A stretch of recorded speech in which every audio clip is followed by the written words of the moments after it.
നമസ്കാരം. എല്ലാവർക്കും ബ്രെയിനി ബയോളജിസ്റ്റിന്റെ പുതിയൊരു വീഡിയോയിലേക്ക് സ്വാഗതം.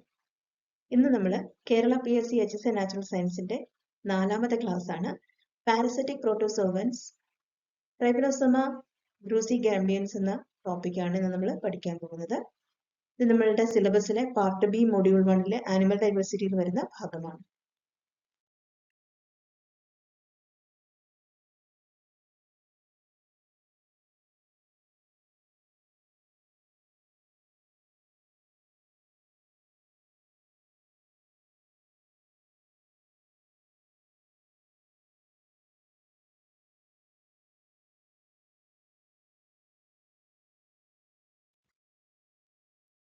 ഇപ്പോൾ ട്രൈപ്പനോസോമ ഗാംബിയൻസ് അഥവാ ട്രൈപ്പനോസോമ ബ്രൂസിഗാംബിയൻസ് എന്ന പാരസൈറ്റിന്റെ സിസ്റ്റമാറ്റിക് പൊസിഷനെ കുറിച്ച് നമുക്ക് ആദ്യം നോക്കാം. Kingdom Protista, phylum Kinetoplasta, class Kinetoplastida, genus Trypanosoma. ഇതില് ട്രൈപ്പനോസോമ എന്ന ജീനസില് ഡിഫറെന്റ് സ്പീഷീസുകൾ വരുന്നുണ്ട്. ട്രൈപ്പനോസോമ ബ്രൂസി എന്ന് പറയുന്ന സ്പീഷീസും ട്രൈപ്പനോസോമ ബ്രൂസി എന്ന് പറയുന്ന സ്പീഷീസും വരുന്നുണ്ട്. അതിൽ ട്രൈപ്പനോസോമ ബ്രൂസിയിൽ തന്നെ ട്രൈപ്പനോസോമ ബ്രൂസി ഗാംബിയൻസ് എന്ന് പറയുന്ന സബ് സ്പീഷീസും ഉണ്ട്. ട്രൈപ്പനോസോമ ബ്രൂസി റോഡൻസിയൻസ് എന്ന് പറയുന്ന ഒരു സബ് സ്പീഷീസും കാണുന്നുണ്ട്. ജസ്റ്റ് ഒന്ന് അറിയാൻ വേണ്ടി പറഞ്ഞു എന്നേ ഉള്ളൂ. അത്രയും ഡീറ്റെയിൽ ആയിട്ട് നമുക്ക് ആവശ്യമില്ല. നമുക്കിപ്പോൾ ട്രൈപ്പനോസോമ ഗാംബിയൻസിന്റെ മോർഫോളജിയും അതുപോലെ തന്നെ പാത്തജനിസിറ്റി, പ്രൊഫൈലാക്സിസ് മുതലായ കാര്യങ്ങളാണ് പഠിക്കാനുള്ളത്. അപ്പൊ ട്രൈപ്പനോസോമ എന്ന് പറയുന്നത് ഒരു പോളിമോർഫിക് ഹീമോഫ്ലജല്ലേറ്റ് ആണ്. പോളിമോർഫിക് എന്ന് പറഞ്ഞാൽ എന്താണ്? പോളി എന്ന് പറഞ്ഞു കഴിഞ്ഞാൽ മെനി എന്നാണ് മീനിങ് വരിക. മോർഫിക് എന്ന് പറഞ്ഞു കഴിഞ്ഞാൽ ഫോം എന്നുള്ളത്. അപ്പൊ മെനി ഫോംസ് ഉള്ള അല്ലെങ്കിൽ പല രൂപത്തിൽ കാണപ്പെടുന്ന ഒരു ഹീമോഫ്ലാജല്ലേറ്റ് ആണ്. ഇതൊരു ഫ്ലാജല്ലേറ്റ് ആണ്. ഫ്ലാജല്ലം ഉണ്ട് അവരുടെ ശരീരത്തിൽ. ഹീമോഫ്ലാജല്ലേറ്റ് എന്ന് പറഞ്ഞാൽ എന്താണ്? രക്തത്തിൽ കാണപ്പെടുന്ന അല്ലെങ്കിൽ രക്തത്തിൽ വസിക്കുന്ന ഒരു പാരസൈറ്റ് ആണ് എന്ത്? ട്രൈപ്പനോസോമ. അപ്പൊ ട്രൈപ്പനോസോമ ഒരു പോളിമോർഫിക് ഹീമോഫ്ലാജല്ലേറ്റ് എൻഡോ പാരസൈറ്റ് ആണ്. അതായത് അതിന്റെ ആതിഥേയ ജീവിയുടെ ശരീരത്തിനുള്ളിലാണ് വസിക്കുന്നത്. അങ്ങനെയുള്ള ഒരു പരാതമാണ് അല്ലെങ്കിൽ പാരസൈറ്റ് ആണ് എന്ത്? ട്രൈപ്പനോസോമ ഗാംബിയൻസ് എന്ന് പറയുന്നത്. ഇവ എൻഡോ പാരസൈറ്റുകളാണ്. മനുഷ്യരുടെയും മറ്റു വെർട്ടിബ്രേറ്റുകളുടെയും രക്തത്തിലും ലസികാദ്രവത്തിലുമാണ് ഇവ വസിക്കുന്നത്. ലസികാദ്രവം എന്ന് പറഞ്ഞാൽ ലിംഫാണ്. ചിലത് രോഗകാരികളാണ്. ഗാംബിയൻ ഫീവർ അഥവാ ആഫ്രിക്കൻ സ്ലീപ്പിംഗ് സിക്നസ്, അതായത് ആഫ്രിക്കൻ ട്രൈപ്പനോസോമിയാസിസ് എന്ന് പറയുന്ന ഡിസീസിന് കാരണമാകുന്നു.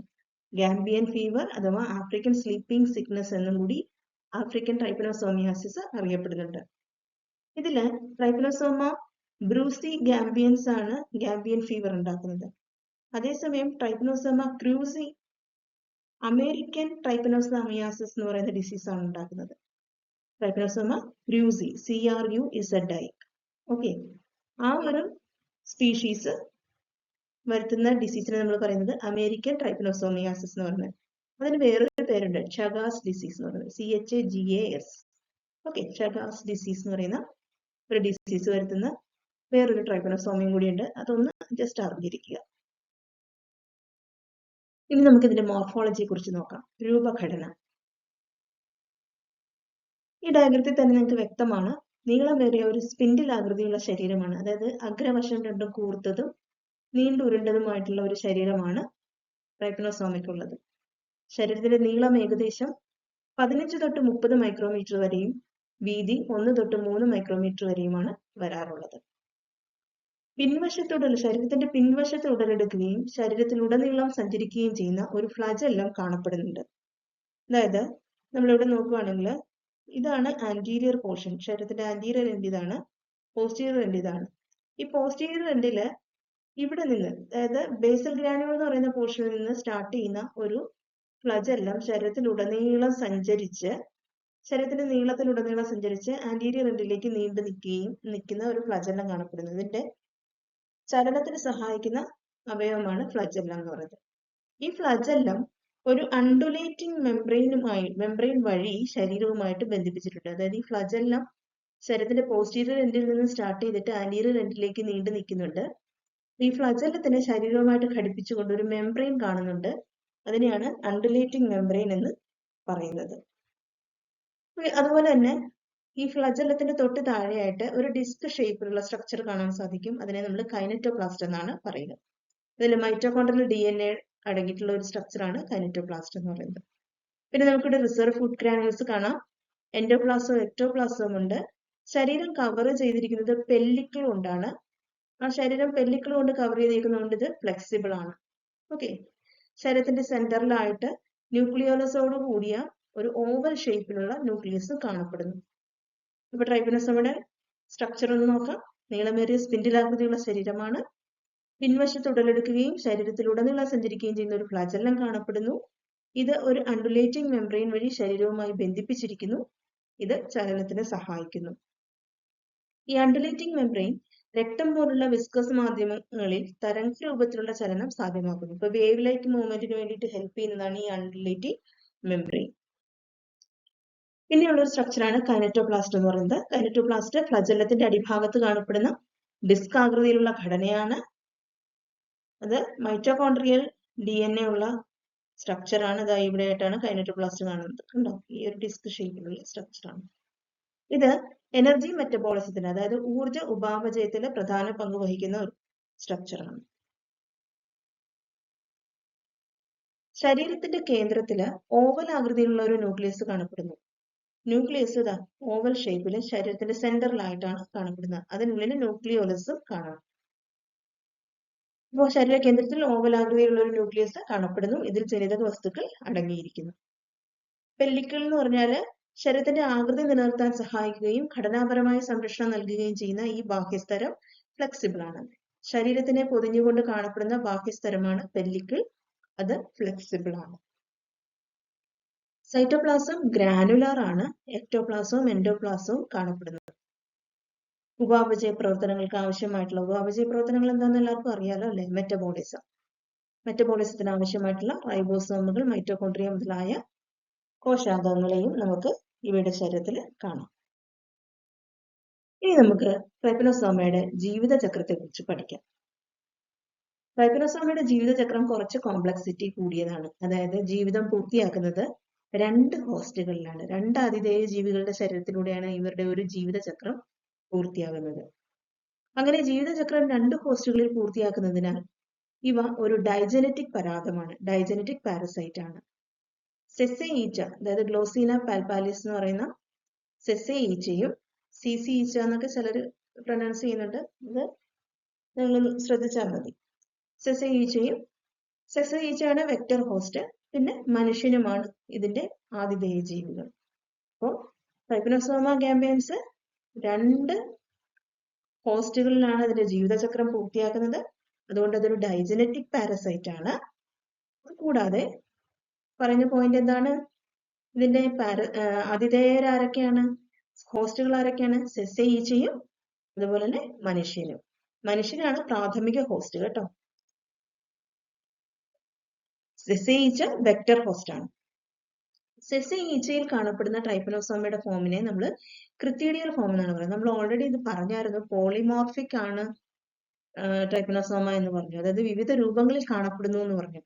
ജീവിതചക്രത്തിന്റെ ഓരോ ഘട്ടത്തിലും അത് ഓരോ രൂപങ്ങളിലാണ് കാണപ്പെടുക. അപ്പം സെസെ ഈച്ചയിൽ കാണപ്പെടുന്ന ട്രൈപ്പനോസോമയുടെ ഫോമിനെ നമ്മൾ ക്രിത്തീഡിയൽ ഫോം എന്നാണ് പറയുന്നത്. മനുഷ്യരിൽ കാണപ്പെടുന്ന ട്രൈപ്പനോസോമയെ നമ്മൾ ട്രൈപ്പോമാസ്റ്റിഗോട്ടുകൾ എന്നാണ് പറയുക.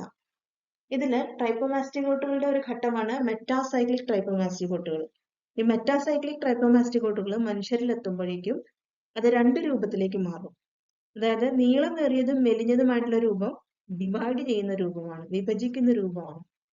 പിന്നെ ഹ്രസ്വവും വിഭജിക്കാത്തതുമായിട്ടുള്ള രൂപവും ഉണ്ടാകുന്നു. അതായത് മനുഷ്യരില് ട്രൈപ്പനോസോമയുടെ രൂപം എന്ന് പറയുന്നത് ട്രൈപ്പോമാസ്റ്റിഗോട്ടുകൾ എന്ന രൂപത്തിലാണ് കാണപ്പെടുക. അതിൽ മെറ്റാസൈക്ലിക് ട്രൈപ്പോമാസ്റ്റിഗോട്ടുകൾ എന്ന് പറയുന്നത് 2 രൂപത്തിൽ കാണപ്പെടുന്നുണ്ട്. ഒന്ന് നീളമേറിയതും മെലിഞ്ഞതുമായ രൂപമാണ്, അത് വിഭജിക്കുന്ന രൂപമാണ്. രണ്ടാമത്തത് ഹ്രസ്വമായ രൂപമാണ്, ഷോർട്ട് ആയിട്ടുള്ള രൂപമാണ്, അത് വിഭജിക്കാത്തതാണ്. ഇപ്പൊ ലോങ് ആൻഡ് സ്ലെൻഡർ ഫോമും ഷോർട്ട് ആൻഡ് സ്റ്റംപി ഫോം എന്നുള്ള 2 രൂപത്തിൽ മെറ്റാസൈക്ലിക് ട്രൈപ്പോമാസ്റ്റിഗോട്ടുകൾ മനുഷ്യരിൽ കാണപ്പെടുന്നു. അപ്പൊ ഇവിടെ നമുക്ക് നോക്കാം. ഇതിന്റെ ലൈഫ് സൈക്കിളിന്റെ ഒരു റഫ് ആയിട്ടുള്ള ഒരു ഡയഗ്രമാണിത്. അതായത് മനുഷ്യരിലേക്ക് എത്തുന്നത് മെറ്റാസൈക്ലിക് ട്രൈപ്പോമാസ്റ്റിക്കോട്ടുകൾ, അതായത് ലോങ് ആൻഡ് സ്ലെൻഡർ ഫോം ആയിട്ടുള്ള മെറ്റാസൈക്ലിക് ട്രൈപ്പോമാസ്റ്റിക്കോട്ടുകൾ എന്നുള്ള രൂപത്തിലാണ് മനുഷ്യരിലേക്ക് എത്തുന്നത്. മനുഷ്യരിലേക്ക് എത്തുന്നത് എങ്ങനെയാണ്? സെസെ ഫ്ലൈയുടെ ബൈറ്റോട് കൂടിയാണ്. അതായത് സെസെ ഫ്ലൈ ഒരു മനുഷ്യനെ കടിക്കുമ്പോൾ സെസെ ഫ്ലൈയുടെ സലൈവയിൽ കൂടി ഇത് മനുഷ്യന്റെ രക്തപ്രവാഹത്തിലേക്ക് എത്തുന്നു. അവിടെ എത്തുമ്പോൾ രക്തപ്രവാഹത്തിൽ എത്തുമ്പോൾ ബ്ലഡ് സ്ട്രീമിൽ ഇവരൊരു ഇന്റർമീഡിയറ്റ് ഫോം ആയിട്ട് മാറും. ഇന്റർമീഡിയറ്റ് ട്രൈപ്പോമാസ്റ്റിക്കോട്ടുകളായിട്ട് മാറും. ആ ഇന്റർമീഡിയറ്റ് ഫോമിന് ബൈനറി ഫിഷൻ നടന്നു കഴിഞ്ഞിട്ട് എന്ത് സംഭവിക്കും? അവ ട്രൈപ്പോമാസ്റ്റിക്കോട്ടുകളായിട്ട് മാറും. അതായത് ഷോർട്ട് ആൻഡ് സ്റ്റംബി ഫോം ആയിട്ട് മാറും. അപ്പൊ ഈ ബ്ലഡ് സ്ട്രീമിൽ കൂടി കലർന്നിട്ട് ഇവ ശരീരത്തിന്റെ മറ്റ് ടിഷ്യൂസിലേക്ക് എൻ്റർ ചെയ്യും. അതായത് സെറിബ്രോസ്പൈനൽ ഫ്ലൂയിഡ് മുതലായവയിലേക്ക് എൻ്റർ ചെയ്യും. ലിംഫ്, സെറിബ്രോസ്പൈനൽ ഫ്ലൂയിഡ് മുതലായവയിലേക്ക് എൻ്റർ ചെയ്യുകയും രോഗലക്ഷണങ്ങൾ കാണിക്കുകയും ചെയ്യും. ഇത് ധാരാളമായി ട്രൈപ്പനോസോമ ശരീരത്തിൽ എത്തിക്കഴിയുമ്പോഴാണ് എന്ത് സംഭവിക്കുന്നത്? സ്ലീപ്പിംഗ് സിക്നസിന്റെ പ്രധാന ലക്ഷണങ്ങളെല്ലാം കാണിക്കുകയും രോഗിക്ക് അത് സിവിയർ ആയിട്ടുള്ള അണുബാധയിലേക്ക് എത്തിക്കുകയും ചെയ്യുന്നത്. അപ്പൊ ഷോർട്ട് ആൻഡ് സ്റ്റംബി ഫോം ആണ് ഇപ്പൊ മനുഷ്യന്റെ രക്തത്തിലും CSF-ലും ഒക്കെ കാണപ്പെടുന്നത്. അപ്പോൾ വേറൊരു സെസെ ഫ്ലൈ ഈ രോഗബാധിതനായ മനുഷ്യനെ കടിക്കുമ്പോൾ എന്ത് സംഭവിക്കും വെച്ച് കഴിഞ്ഞാൽ സെസെ ഫ്ലൈയുടെ ഉള്ളിലേക്ക് ഈ ഷോർട്ട് ആൻഡ് സ്റ്റംബി ഫോമിലുള്ള ട്രൈപ്പോമാസ്റ്റിക്കോട്ടുകൾ എൻ്റർ ചെയ്യും. ഇത് സെസെ ഫ്ലൈയുടെ മിഡ്ഗട്ടിൽ എത്തുമ്പോഴേക്കും അവയ്ക്ക് രൂപമാറ്റം സംഭവിച്ചവ പ്രോസൈക്ലിക് ട്രൈപ്പോമാസ്റ്റിക്കോട്ടുകളായിട്ട് മാറും. ഓക്കെ, ഒന്നുകൂടി പറയാം. മനുഷ്യനെ ഒരു സെസെ ഫ്ലൈ കടിക്കുമ്പോൾ സെസെ ഫ്ലൈയുടെ സലൈവയിൽ നിന്ന് മെറ്റാസൈക്ലിക് ട്രൈപ്പോമാസ്റ്റിക്കോട്ടുകൾ മനുഷ്യരിലേക്ക് എൻ്റർ ചെയ്യുന്നു. ഇത് ലോങ് ആൻഡ് സ്ലെൻഡർ ഫോമിലുള്ള ട്രൈപ്പനോസോമയാണ്. അവ ബ്ലഡ് സ്ട്രീമിൽ എത്തുമ്പോൾ ബ്ലഡ് സ്ട്രീം ട്രൈപ്പോമാസ്റ്റിക്കോട്ടുകൾ എന്നുള്ള ഒരു ഇന്റർമീഡിയറ്റ് ഫോമിലേക്കായിട്ട് മാറും.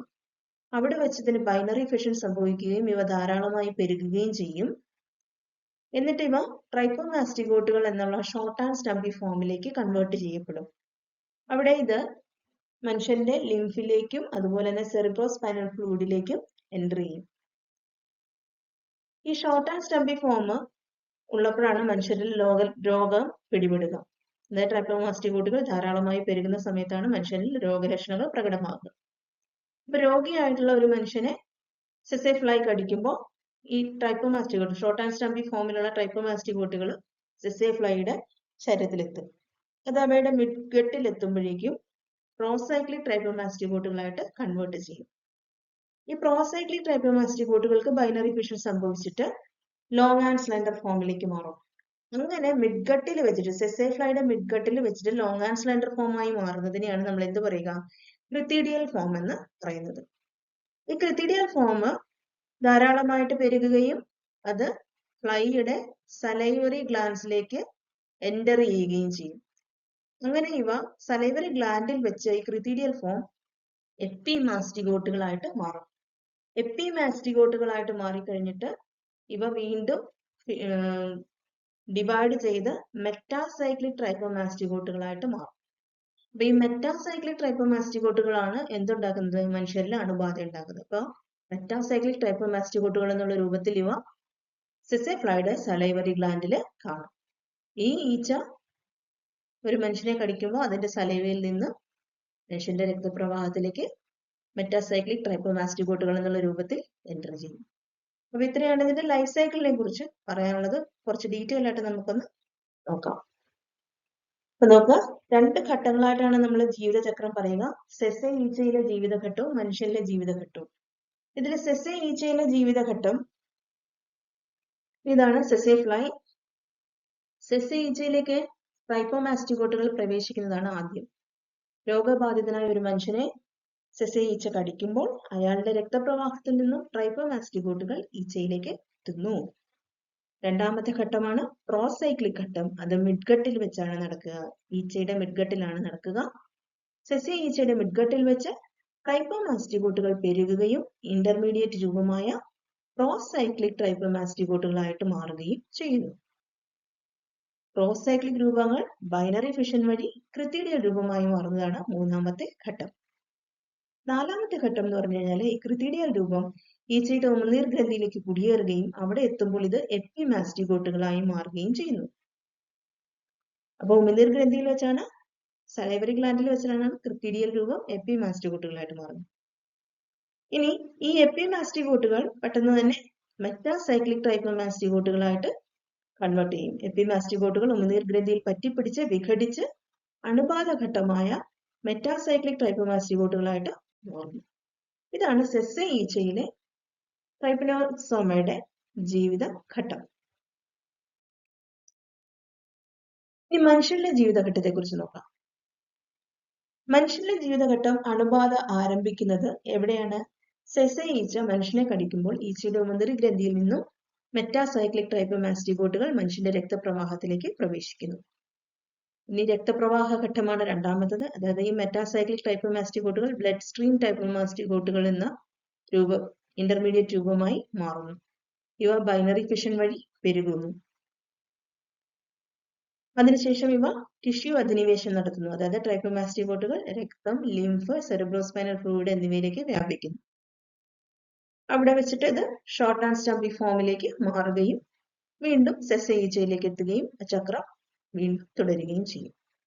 അപ്പൊ ഇവിടെയാണ് നോക്കുക, ഫ്ലൈബൈറ്റ് ആണ് ആദ്യം, ബ്ലഡ് സ്ട്രീമിലാണ് ബാക്കി മനുഷ്യരിലേക്ക് എത്തുക. മെറ്റാസൈക്ലിക് ട്രൈക്കോമാസ്റ്റിഗോട്ടുകൾ എന്നുള്ള രൂപത്തിലാണ് എൻ്റർ ചെയ്യുന്നത്. നമുക്ക് ഫ്ലൈബൈറ്റ് വഴി മെറ്റാസൈക്ലിക് ട്രൈക്കോമാസ്റ്റിഗോട്ടുകൾ enter bloodstream of human being.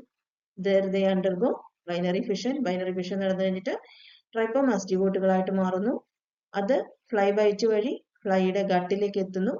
അപ്പൊ ട്രൈക്കോമാസ്റ്റിഗോട്ടുകൾ സെസ്സേയുടെ ഗട്ടിലേക്ക് എത്തുമ്പോൾ പ്രോസൈക്ലിക് ട്രൈക്കോമാസ്റ്റിഗോട്ടുകളും പിന്നീട് അത് ക്രിത്തീഡിയൽ ഫോമുമായിട്ട് മാറും. ക്രിത്തീഡിയൽ ഫോമിന്റെ ഒരു പ്രത്യേകത എന്ന് വെച്ച് കഴിഞ്ഞാൽ ക്രിത്തീഡിയൽ ഫോമില് ഈ ഫ്ലജെല്ലാം ശരീരത്തിന്റെ പോസ്റ്റീരിയർ എൻഡിൽ നിന്നേ അല്ല സ്റ്റാർട്ട് ചെയ്യുന്നത്. ശരിക്കും പറഞ്ഞാൽ കൈനറ്റോപ്ലാസ്റ്റ് എന്ന് പറയുന്ന സ്ട്രക്ചർ ന്യൂക്ലിയസിനോട് ചേർന്ന് വരികയും അപ്പൊ ആ ന്യൂക്ലിയസിനോട് ചേർന്നുള്ള ഭാഗത്തു നിന്നാണ് ഫ്ലജെല്ല സ്റ്റാർട്ട് ചെയ്തിട്ട് ആന്റീരിയർ എൻഡിലേക്ക് നീങ്ങുകയും ചെയ്തത്. പോസ്റ്റീരിയർ എൻഡിൽ നിന്ന് ഫ്ലജെല്ലം അന്നേരം കാണുകയില്ല. കൈനറ്റോപ്ലാസ്റ്റ് ന്യൂക്ലിയസിന് അടുത്തുമായിരിക്കും കാണുക ക്രിത്തീഡിയൽ ഫോമില്. കേട്ടോ. ഇനി ഈ ക്രിത്തീഡിയൽ ഫോം എന്ത് ചെയ്യും, അല്ലെങ്കിൽ പിന്നെ എന്ത് സംഭവിക്കും? അത് സലൈവറി ഗ്ലാൻഡിലേക്ക് എത്തുകയും എപ്പിമാസ്റ്റിഗോട്ടുകളായിട്ട് മാറുകയും ചെയ്യുന്നു. എപ്പിമാസ്റ്റിഗോട്ടുകൾ വീണ്ടും ഡിവൈഡ് ചെയ്ത് മെറ്റാസൈക്ലിക് ട്രൈക്കോമാസ്റ്റിഗോട്ടുകളായിട്ട് മാറുന്നു. മെറ്റാസൈക്ലിക് ട്രൈക്കോമാസ്റ്റിഗോട്ടുകളാണ് അണുബാധ ഉണ്ടാക്കുന്നത്. അത് മനുഷ്യരിലാണ് അണുബാധ ഉണ്ടാക്കുന്നത്. ഫ്ലൈയുടെ സലൈവറി ഗ്ലാൻഡിൽ നിന്ന് സലൈവ വഴി ഫ്ലൈബൈറ്റ് വരുമ്പോഴേക്കും മനുഷ്യന്റെ രക്തപ്രവാഹത്തിലെത്തുക. ഇതാണ് ട്രൈപ്പനോസോമ ഗാംബിയൻസിന്റെ ലൈഫ് സൈക്കിൾ. 2 ഹോസ്റ്റുകളിലായിട്ടാണ് കാണപ്പെടുന്നത്. 2 ഹോസ്റ്റുകളിൽ കാണപ്പെടുന്നുണ്ട്. ഇതൊരു ഡൈജനറ്റിക് പാരസൈറ്റ് ആണ്. സെസ്സേ ഫ്ലൈയിലെ ഘട്ടവുമുണ്ട്, ഹ്യൂമൻ ബീയിങ്ങിലെ ഘട്ടവുമുണ്ട്. ഹ്യൂമൻ ബീയിങ്ങിൽ ഇത് ട്രൈക്കോമാസ്റ്റിഗോട്ടുകൾ എന്നാണ് അറിയപ്പെടുക. സെസ്സേ ഫ്ലൈയിൽ ഇത് ക്രിത്തീഡിയൽ ഫോം എന്നാണ് അറിയപ്പെടുക. ഇനി നമുക്കിതിന്റെ പാത്തജെനിസിറ്റി, രോഗകാരകത്വത്തെ കുറിച്ച് നോക്കാം. ആദ്യത്തെ ഘട്ടമാണ് ഹീമോലിംഫാറ്റിക് ഘട്ടം. അതായത് ട്രൈക്കോമാസ്റ്റിഗോട്ടുകൾ, മനുഷ്യരിലാണല്ലോ ഈ രോഗം വരുത്തുന്നത്. ട്രൈക്കോമാസ്റ്റിഗോട്ടുകൾ തുടർച്ചയായി അവയുടെ ഉപരിതല പ്രോട്ടീനുകളെ, സർഫസ് പ്രോട്ടീനുകളെ മാറ്റുന്നതിനാൽ മനുഷ്യന്റെ രോഗപ്രതിരോധ സംവിധാനം താറുമാറാകുന്നു. അതായത് ഈ ട്രൈക്കോമാസ്റ്റിഗോട്ടുകൾക്ക് ഒരു പ്രത്യേകതയുണ്ട്, അവരുടെ സർഫസ് പ്രോട്ടീനിൽ എപ്പോഴും ചേഞ്ചസ് വരുത്തിക്കൊണ്ടിരിക്കും. അതുകൊണ്ട് തന്നെ നമ്മുടെ ഇമ്മ്യൂൺ സിസ്റ്റത്തിന് ഇവയെ തകർക്കാൻ അത്ര എളുപ്പമല്ല. അവയുടെ സർഫസ് പ്രോട്ടീനുകൾ സദാസമയം മാറിക്കൊണ്ടിരിക്കുന്നത് കൊണ്ട് നമ്മുടെ ഇമ്മ്യൂൺ സിസ്റ്റത്തിനെ തകരാറിലാക്കാൻ അവയ്ക്ക് സാധിക്കും. പനി, തലവേദന, ലിംഫഡിനോപ്പതി, ഇച്ചിങ് മുതലായ പ്രാരംഭ ലക്ഷണങ്ങൾ കാണപ്പെടും. രണ്ടാമത്തെ ഘട്ടമാണ് ന്യൂറോളജിക്കൽ ഘട്ടം. അതായത് സെറിബ്രോസ്പൈനൽ ഫ്ലൂയിഡിലേക്കൊക്കെ ഈ ഒരു പാരസൈറ്റ് എൻ്റർ ചെയ്ത് കഴിയുമ്പോഴുള്ള ഘട്ടമാണ് ന്യൂറോളജിക്കൽ ഘട്ടം. അത് കേന്ദ്ര നാഡീവ്യൂഹത്തിനെ, നമ്മുടെ സെൻട്രൽ നർവസ് സിസ്റ്റത്തിനെ ബാധിക്കും. അതായത് സ്പൈനൽ കോഡ് എവിടേക്കാണ് കാണുക? ബ്രെയിനിലും, സെറിബ്രോസ്പൈനൽ ഫ്ലൂയിഡ് എവിടേക്കാണ് കാണുക? ബ്രെയിനിലും സ്പൈനൽ കോഡിലുമാണ് കാണുക. അപ്പൊ അവിടേക്കൊക്കെ ഇത് ബാധിക്കുന്നതിന്റെ ഫലമായിട്ട് എന്ത് സംഭവിക്കും? പ്രധാന ലക്ഷണങ്ങളായിട്ടുള്ള ഉറക്ക തകരാറുകൾ, ആശയക്കുഴപ്പം, ക്ഷീണം, ഡിപ്രഷൻ മുതലായവ പ്രകടമാകും. അതായത് സെറിബ്രോസ്പൈനൽ ഫ്ലൂയിഡിലേക്ക് എൻ്റർ ചെയ്യുന്നത് വഴി ഇവ സെൻട്രൽ നർവസ് സിസ്റ്റത്തിന്റെ ഭാഗമായിട്ടുള്ള ബ്രെയിനെയും സ്പൈനൽ കോഡിനെയും ആക്രമിക്കുകയും അതിന്റെ ഫലമായിട്ട് ന്യൂറോളജിക്കൽ ആയിട്ടുള്ള ലക്ഷണങ്ങൾ, ഉറക്ക തകരാറുകൾ, ആശയക്കുഴപ്പം, ക്ഷീണം, ഡിപ്രഷൻ മുതലായവ പ്രകടമാവുകയും ചെയ്യും. അടുത്തതാണ് ഇതിന്റെ പ്രതിരോധ മാർഗങ്ങൾ. പ്രൊഫൈലാക്സിസിനെ കുറിച്ച് നോക്കാം. ആദ്യം നമുക്ക് ചെയ്യാവുന്നത് ഈച്ചകളെ നിയന്ത്രിക്കുക എന്നുള്ളതാണ്. രോഗവാഹകരുടെ നിയന്ത്രണമാണ് ആദ്യം. രോഗമുണ്ടാക്കുന്ന ഈച്ചകളെ നിയന്ത്രിക്കുക എന്നുള്ളതാണ് ആദ്യം ചെയ്യാവുന്ന കാര്യം. അതിന് സെസ്സേ ഈച്ചകളുടെ ആവാസ വ്യവസ്ഥകൾ നശിപ്പിക്കുക എന്നാണ് ഒന്നാമത്തെ കാര്യം. കീടനാശിനികൾ ഉപയോഗിച്ച് ഈച്ചകളെ നശിപ്പിക്കുക എന്നുള്ളത് രണ്ടാമത്തെ കാര്യം. പിന്നെയുള്ളത് വ്യക്തിപരമായ സുരക്ഷയാണ്. ഈച്ചകളുടെ കടിയേൽക്കാതിരിക്കാൻ അനുയോജ്യമായ രീതിയിൽ ചർമ്മത്തിന്റെ സുരക്ഷിതത്വം ഉറപ്പാക്കുന്ന വസ്ത്രങ്ങൾ ധരിക്കുക എന്നുള്ളത് ഒരു മാർഗമാണ്. റിപ്പല്ലൻസ്, നമ്മൾ മോസ്കിറ്റോ റിപ്പല്ലൻസ് ഒക്കെ ഇല്ല, അതുപോലെ ഈ സെസഫ്ലൈയുടെ റിപ്പല്ലൻസ് യൂസ് ചെയ്യുന്നത് വഴിയും നമുക്ക് ഈ ഈച്ചകളുടെ കടിയേൽക്കാതെ രക്ഷ നേടാവുന്നതാണ്. മൂന്നാമത്തെ ഒരു കാര്യം നമുക്ക് ചെയ്യാവുന്നതാണ്, രോഗലക്ഷണങ്ങളെ പ്രാരംഭഘട്ടത്തിൽ തന്നെ തിരിച്ചറിയാനും വൈദ്യസഹായം നേടുന്നതിനും ആവശ്യമായിട്ടുള്ള ബോധവൽക്കരണം, ഒരു അവബോധം സമൂഹത്തിന് നൽകുക എന്നുള്ളതാണ് അടുത്തതായിട്ട് നമുക്ക് ചെയ്യാനായിട്ട് സാധിക്കുന്നത്. പിന്നെ രോഗസാധ്യതയുള്ള പ്രദേശങ്ങളിൽ കൃത്യമായ ഇടവേളകളിൽ പരിശോധനകളും സ്ക്രീനിങ്ങും നടത്തുന്നത് വഴിയും നമുക്ക് ഈ ഒരു രോഗത്തെ പ്രതിരോധിക്കാവുന്നതാണ്.